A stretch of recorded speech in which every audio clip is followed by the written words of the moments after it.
તમને બધાને જય શ્રી કૃષ્ણ, રાધે રાધે, જય માતાજી। તમે બધા કેમ છો? તમે બધા મજામાં જ હશો। આજે આપણે બનાવવાના છે કારેલાનું શાક। એ કારેલાનું શાક તો આમ તો મોટા નાના કોઈને ભાવતું નથી હોતું, પણ આપણે આજે કારેલા કડવા જ બનાવવાના છે।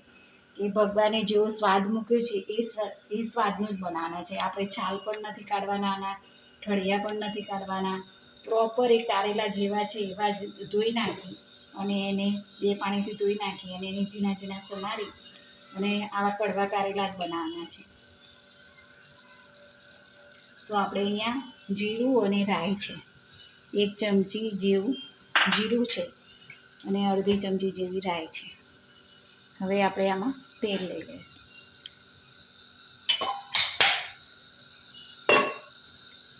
આપણે ડાયાબિટીસ હોય તો કારેલાનો જ્યુસ પણ પીતા હોય છે, પછી લીમડાનો પણ જ્યુસ પીતા હોય છે, અને ડાયાબિટીસ માટે આ બહુ ફાયદાકારક છે કારેલા આવા કડવા બનાવીએ।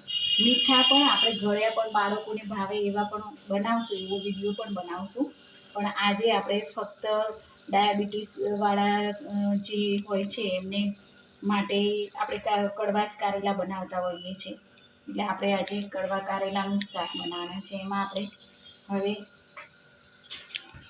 થોડું આપણે રાઈ અને જીરું નાખી દીધું છે। હવે આપણે 2 ડુંગળી સમારી લીધી છે, એ નાખી દઈશું। ઝીણી ડુંગળી સમારી લીધી છે।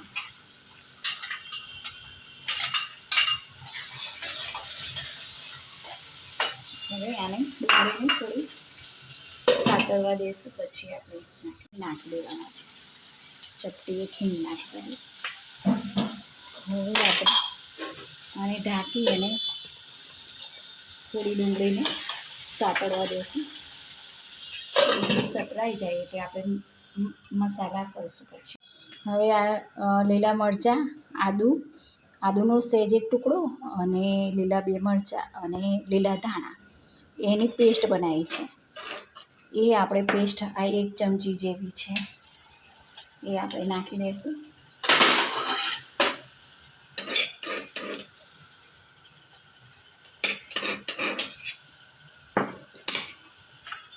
ત્રણ ચાર કળી લસણ લીધી છે, આદુનો ટુકડો લીધો છે, થોડા એક લીલા ધાણા એટલે કે કોથમીર લીધા છે પેલા, અને લસણ લીધું છે, એને પેસ્ટ બનાવી છે। એ હવે થોડી સતરાવા દઈશું આપણે અને પછી મસાલો કરીશું। 1 ચમચી જેવું આપણે મરચું લીધું છે અને 5 ચમચી જેવી હળદર લીધી છે, અડધી ચમચી ગરમ મસાલો લીધો છે અને 2 ચમચી જેવો આપણે ધાણા જીરુંનો પાવડર લીધો છે। તો આ બધું જ છે। આપણે હવે ડુંગળી આપણે સરસ સુગંધ આવવા માંડી છે મસાલાની, અને આપણા મસાલા સરસ મસ્ત સુગંધ આવે છે। હિંગ નાખી છે અને લીલા ધાણા અને લસણની પેસ્ટ એને એટલી સરસ સુગંધ આવે છે। હવે આપણે આના અંદર મસાલા બધા એડ કરી દઈશું। હવે આને મિક્સ કરી દઈશું। જો કેટલા સરસ મસાલા લાગે છે, મસ્ત મજાના મસાલા થઈ ગયા છે। આમાં તમે મરચું તમે સ્પાઇસી ખાતા હોય એટલે કે તીખું ખાતા હોય તો તમે વધારે એડ કરી શકો છો, વધારે ઉમેરી શકો છો। મેં ઓછું નાખ્યું છે, લસણ છે, આદુ છે એટલે થોડી તીખાશ તો આવવાની, અને મરચાં 2 લીલા છે એટલે ઓછું નાખ્યું છે, પણ તીખું ભાવતું હોય તો થોડું તમે વધારે નાખી શકો છો।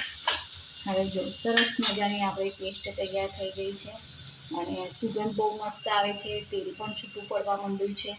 હવે આપણે આમાં કારેલા એડ કરી દઈશું। તો આ કારેલા છે અને એને 2 પાણીથી ધોઈ નાખ્યા છે અને છાલ બાલ કશું કાઢ્યું નથી, જેવા છે એવા સમારી દીધા છે અને ઝીણા સમારી દીધા છે।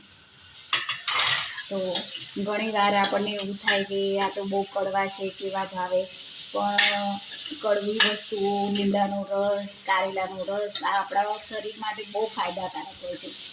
એવી રીતે ઘરમાં પણ જેટલા કડવા અને ગુસ્સાવાળા વ્યક્તિઓ આપણને લાગતા હોય એ વ્યક્તિઓ પણ ઘણીવાર કડવું બોલતા હોય, પણ આપણા હિત માટે, જેમ આ કડવું લીમડું અને કડવા કારેલા આપણા શરીર માટે ફાયદાકારક છે, એવી રીતે તો ઘણીવાર કોઈ વડીલ હોય કે કોઈ પણ માણસ કંઈ કડવું બોલે તો ઘણીવાર આપણા ફાયદા માટે જ હોય છે, પણ આપણને ગમતું નથી કડવું। પણ કડવી વસ્તુ ઘણી ફાયદાકારક છે.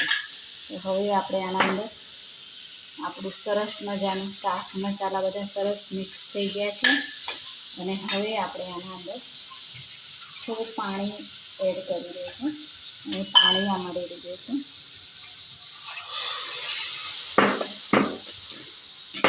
હવે આપણે મીઠું અહીંયા નાખીશું. મીઠું છે આ 1 ચમચી છે અને આ થોડુંક એક મીઠું, સ્વાદ અનુસાર મીઠું. હવે આપણે બરોબર મિક્સ કરી દઈશું. હવે હજી આપણે થોડું એક પાણી રેડીશું. બસ આ ગ્લાસ છે એટલું પાણી રેડ્યું, થોડું એક રવા દીધું છે. અને કદાચ તમને એવું લાગે કે ચડ્યા નથી તો થોડું એક તમે પાછળથી પણ એડ કરી શકો. તમે ચેક કરો ને એવું લાગે કે થોડા કારેલા હજી થોડા કડક જેવા લાગે છે તો આપણે એડ કરી દઈશું. પણ આ કડવું છે પણ બહુ જ ટેસ્ટી શાક લાગશે. ડુંગળીના લીધે સ્વાદ સારું લાગશે. તો આપણે હવે આને થવા દઈશું કારેલા થઈ જાય એટલે પછી આપણે જોઈશું. મસ્ત મજાનું આપણું શાક તેલ છૂટું પડી ગયું છે અને મસ્ત મજાનું આપણું આ શાક તૈયાર થઈ ગયું છે. સરસ આપણું શાક તૈયાર થઈ ગયું છે અને તેલ છૂટું પડી ગયું છે. હવે આપણે વાટકીમાં લઈ લઈશું, બાઉલમાં લઈ લઈશું. આ શાક સાથે મારી જૂની યાદો પણ જોડાયેલી છે કે આ મારા દાદાને બહુ આ શાક ભાવતું. એમને ડાયાબિટીસ હતું અને હું 11-12માં ભણતી. તો ક્યાંય પણ લારી દેખાય તો એ કારેલા લઈને જ આવે ને કારેલા લાવે અને એમ કે છાલ પણ નહીં કાઢવાની, કશું મીઠામાં પલાળવાના નહીં, આવું કડવું શાક જ મને બનાવીને આપવાનું. હું મારા દાદાનું મારા હાથનું શાક બહુ ભાવતું હતું કારેલાનું, બહુ જ. એમને રોજ કારેલા આપો તો એ રોજ કારેલા ખાઈ જાય. ડાયાબિટીસ હતી એટલે લીમડાનો રસ, કારેલા અને એવું બધું રોજ એ લીમડાનો રસ પણ પીતા, કારેલા પણ ખાતા. તો આ શાક આપણું તો મસ્ત મજાનું તૈયાર થઈ ગયું છે. કારેલાનું શાક કડવું છે પણ બહુ ટેસ્ટી અને સરસ ભાવે છે. આપણે બધા જ આપણે ખાવામાં કડવું, તીખું, ખાટું, મીઠું બધા સ્વાદ જરૂરી છે. બહુ અતિ નહીં પણ કોકા દ્વારા આવું આપણે આ ચોમાસામાં તાવ આવે તો આપણે કારેલાનું શાક ખાઈએ તો બહુ ફાયદાકારક છે. એટલે કે આ સ્વાસ્થ્યવર્ધક આપણું કારેલાનું શાક તૈયાર થઈ ગયું છે. અને તમે ચોક્કસથી આ એકવાર કારેલાનું શાક બનાવજો. અને આપણે બીજો વિડીયો બનાવશું એમાં આપણે ભરેલા કારેલાનું શાક બનાવીએ છીએ એ પણ બનાવીશું આપણે. અને આજે આપણે કારેલા કડવા જેવા છે એવા જ કારેલાનું છાલ કાઢ્યા વગર, મીઠામાં પલાળ્યા વગર એવા જ કડવા કારેલાનું શાક બનાવ્યું છે. તો તમે ચોક્કસથી આ શાક બનાવજો અને ખાજો. તમને ચોક્કસથી સારું ભાવશે.